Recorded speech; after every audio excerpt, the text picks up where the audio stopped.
नमस्कार दोस्तों, आप सबका मेरी चैनल VFS ट्रेडर में स्वागत है।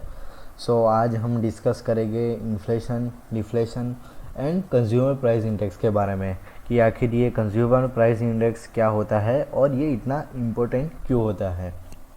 चलिए पहले शुरू करते हैं इन्फ्लेशन एंड डिफ्लेशन के बारे में। Inflation means increase in general price level of services and goods. अभी सर्विसेज एंड गुड्स मीन्स कि कंज्यूमर्स की जो डेली नीड्स होती है, लाइक फूड, ट्रांसपोर्टेशन, मेडिसिन, ये सब एक कंज्यूमर की डेली नीड्स होती है। जब भी ये डेली नीड्स की जब भी प्राइसेस बढ़ने लगती है तो इसको जनरली हम बोलते हैं इन्फ्लेशन, राइट। आगे डिस्कस करेंगे डिफ्लेशन के बारे में। Deflation means decreases in general price level of services and goods. ये उल्टा होता है इन्फ्लेशन का। जब भी गुड्स एंड सर्विसेज की प्राइसेस गिरने लगती है, कम होने लगती है, तो उसको जनरली हम बोलते हैं डिफ्लेशन। होप आपको समझ में आ गया होगा कि इन्फ्लेशन एंड डिफ्लेशन क्या होता है। आगे हम डिस्कस करेंगे कि आखिरकार कोई भी कंट्री में ये इन्फ्लेशन एंड डिफ्लेशन को मेज़र कैसे करते हैं, किस बेसिस पे इसको मेज़र करते हैं। इसका एक इम्पोर्टेंट पैरामीटर है CPI, the consumer price index data. ये एक इम्पोर्टेंट पैरामीटर है। उसकी वजह से हमको पता चलता है कि मतलब हम पता लगा सकते हैं कि किसी भी कंट्री में कितना इन्फ्लेशन चल रहा है या कितना डिफ्लेशन चल रहा है। चलिए डिस्कस करते हैं आगे कंज्यूमर प्राइस इंडेक्स के बारे में। The consumer price index is a metric which measures inflation by calculating the price change for a basket of goods. The basket of goods in this context refers to goods associated with the cost of living like transportation, food, medicine, energy, etc. मैंने जो आपको आगे बताया कि ये consumer price index में एक data में ये लोग इंक्लूड करते हैं बास्केट ऑफ गुड्स। मतलब एक कंज्यूमर की जो डेली नीड्स होती है, डेली नीड्स में आ जाता है ट्रांसपोर्टेशन, फूड, मेडिसिन, एनर्जी। जब भी इन चीज़ों के रेट बढ़ने लगते हैं तो तब हम इसको इन्फ्लेशन बोलते हैं। अभी ये चीज़ों के जो रेट बढ़ते हैं वो हम CPI डेटा के अंदर इंक्लूड करते हैं कि इन चीज़ों के कितने रेट बढ़े हैं। ये सब इस कंज्यूमर प्राइस इंडेक्स डेटा के अंदर इंक्लूड किया जाता है कि किसी भी चीज़ का कितना रेट बढ़ा है, कितना प्राइस बढ़ा है। आगे the CPI establish the price during a base year and calculates the price increase और decrease of the same goods during a later year. CPI कैसे मेज़र किया जाता है, CPI प्राइस इंडेक्स कैसे मेज़र किया जाता है, उसमें क्या करते हैं कि जब भी साल की शुरुआत में जो डेली नीड्स की जो चीज़ें होती है, इसकी ये लोग एक डेटा बना देते हैं, उसकी प्राइस पहले से मेंशन कर देते हैं कि साल के शुरुआत में इस चीज़ का इतना रेट है। और फिर क्या करते हैं, जब भी ये साल जब ख़त्म होने आता है तब ये चीज़ का रेट देखते हैं कि साल की शुरुआत में इस चीज़ का रेट क्या था और साल के अंत में इस चीज़ का रेट कितना है, प्राइस कितना है। ये डेटा में ये इंक्लूड किया जाता है। ये डेटा में ये मेंशन करते हैं कि साल की शुरुआत में किसी चीज़ का प्राइस इतना था और साल के अंत में इस चीज़ का प्राइस इतना बढ़ गया है। इससे पता चलता है कि देश में कितना इन्फ्लेशन बढ़ रहा है, किसी भी चीज़ कितनी तेज़ी से उसकी प्राइस बढ़ रही है, उसके हिसाब से पता चलता है कि देश में कितना इन्फ्लेशन कितनी तेज़ी से बढ़ रहा है। और सब सपोज़ मैं आपको एग्जांपल दूँ, ये मोबाइल का एग्जांपल मैं देता हूँ क्योंकि मोबाइल भी एक कंज्यूमर का एक डेली नीड्स में आता ही है। साल के शुरुआत में एक मोबाइल की प्राइस थी मान लो 10,000 रुपये और साल के अंत में सेम ही मोबाइल की प्राइस हो गई है 13,000 रुपये। ये 3,000 रुपये इस मोबाइल की प्राइस बढ़ गई। इसको जनरली ऐसे मैं ये तो जस्ट एग्जांपल दिया है मैंने। ऐसी चीज़ों के ये लोग ऐसे पूरा डेटा बनाते हैं, साल की शुरुआत में इस चीज़ का इतना डेटा था, इतनी प्राइस थी और साल के अंत में इसकी इतनी प्राइस बढ़ गई है। तो इससे इस डेटा की वजह से पता चलता है कि देश में कितनी तेज़ी से इन्फ्लेशन बढ़ रहा है, कितनी तेज़ी से किसी भी चीज़ का रेट बढ़ रहा है, right. CPI is the one of the primary metrics used to identify periods of inflation और deflation. So CPI की वजह से हमको पता चलता है किसी भी कंट्री में कितना इन्फ्लेशन चल रहा है, कितना डिफ्लेशन चल रहा है। सो इन्फ्लेशन में क्या होता है, जब भी किसी भी कंट्री में इन्फ्लेशन बढ़ता है तो उसमें होता क्या है कि जो कंज्यूमर की जो डेली नीड्स होती है, जो मान लो ट्रांसपोर्टेशन, फूड, मेडिसिन, उसकी प्राइजेस बढ़ने लगती है, पर उसके सामने जो कंज्यूमर होता है उसकी उतनी सैलरी नहीं बढ़ पाती है, तो वो क्या होता है, उसका परचेस पावर कम हो जाता है, तो वो चीज़ें खरीदना थोड़ा कम कर देता है, क्योंकि सामने जो गुड्स एंड सर्विसेज की जितने प्राइजेस बढ़ रही है उसके सामने उसकी सैलरी नहीं बढ़ रही है।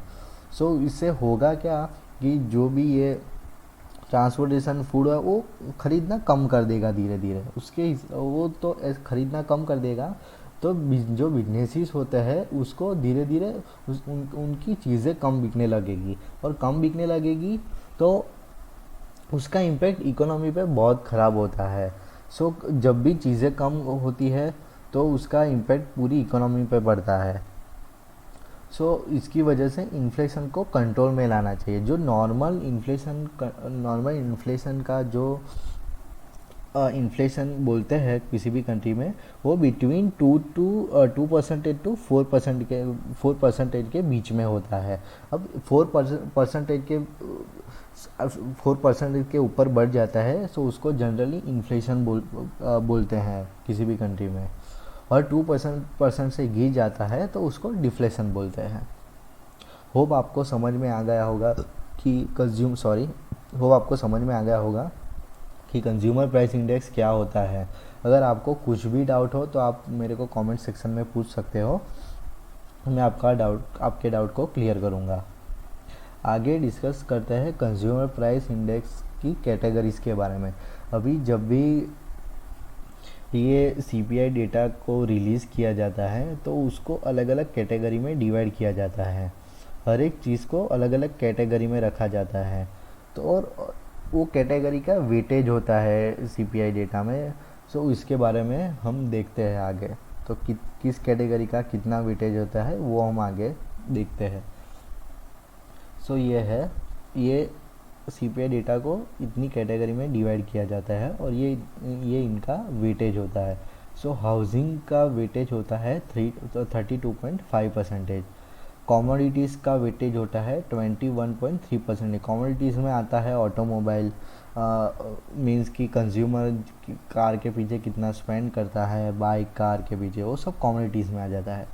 फूड का वेटेज है 13.6%, एनर्जी का वेटेज है 8.2%, हेल्थ केयर का है 6.9%, ट्रांसपोर्टेशन का है 5.9%, एजुकेशन का है 5.3%, अदर एक्सपेंसेस का है 6.3%। ये सब मिला के टोटल एक्सपेंसेस होता है 100%।